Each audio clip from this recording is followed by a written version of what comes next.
I'm with Ariel from Moburst. Thanks for being with us. Thanks for having us. So tell me about Moburst. Who are you guys? What do you do? Where are you from? Well, we're from Israel. What we do is we help you get users if you have an app, putting it simple. And we're a mobile marketing agency. And How long have you been up and running? we've been up 1 year. We have over 50 employees. We have 21 more positions open, so if you know anyone, I'm joking.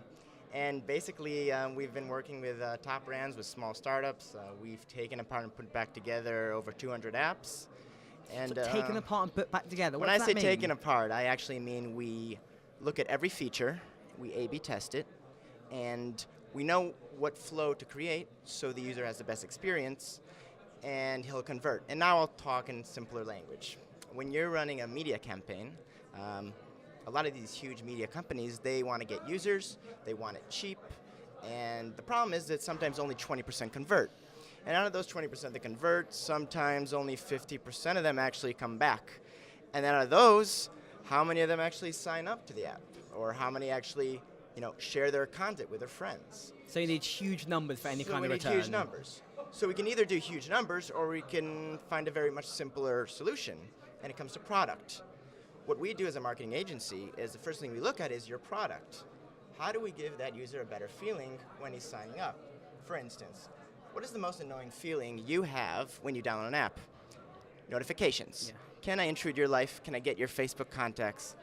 Well, why do I want to, lose a user like that? So that's just an example. We Yeah. give them that look and feel that they really love, and when we know they're going to stay, we move on to the App Store. There's a certain way to optimize the App Store that will increase your organic download with no media acquisition yet. And then we move on to media acquisition, and we find the perfect audience, whether it is a Parisian 45-year-old sommelier or maybe a priest in Utah.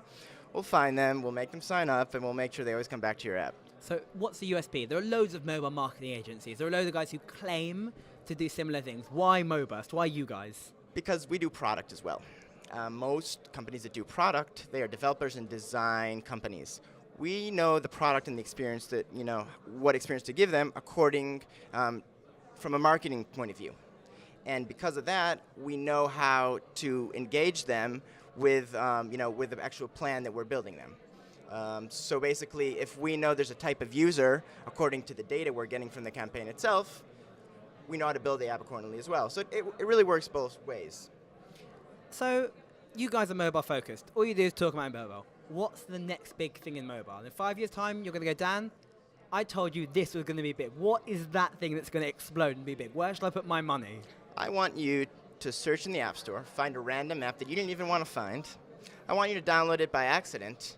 And when you download it, it will know exactly who Dan is, where he came from, what is the best feeling he can give him, what is the right registration, what will make him stay here with that app forever. Now that sounds a little scary, but actually we're just trying to get content to the people that actually want it.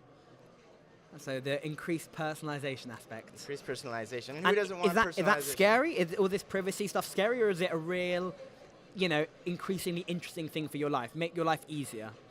I mean, in the end, everything that seems scary, it's all transparent, and it finds a way to adapt to what people actually want. So, in the beginning, they actually said that social media is intrusive, but since Facebook's come on, there has been so many benefits, and all the anti-Facebook people have kind of said, oh, actually, it's good for that, and it's good for that. So, I always think that new technology, new features actually adapt to what people think and what's going to happen. Lifestyles adapt to technology as much as technology adapts to lifestyles. Right, exactly. And how are you enjoying the festival? I'm enjoying the festival. It's going pretty good. Yeah, I mean, that's it. Rome's nice. Meeting all the right people? Meeting the right people. And it's really interesting meeting people that are doing something a little bit different, and it kind of gives you some ideas, what can we bring into our technology? Yeah, all of our merch companies are across the spectrum. We try not to have similar businesses, so you must be I've speaking noticed, yeah. with augmented reality and data analytics, and so I've noticed. who's been interesting for you? Who have you liked chatting with? See, I really do like the big data thing. I know that's a kind of a cliche. Ah, it makes but sense. I know it's a cliche. The only one, and I met a few companies that are doing this, and I would say their names, but I want to advertise them. Nah, I'm joking. Basically, I like companies that take big data and they put it together with advertising, and they come from both perspectives. Because if you're only thinking about big data, bringing users might be a little problematic. And if you're in that old mindset of only advertising, you're competing with all these, these little data companies. So I met a few that actually are doing both, and I think they're going to be very successful. Will we see you at happy hour at 6 o'clock tonight on the terrace? Of course, I'll never miss happy We'll hour. look forward to seeing you there. Thank you for your time, Ari. No problem.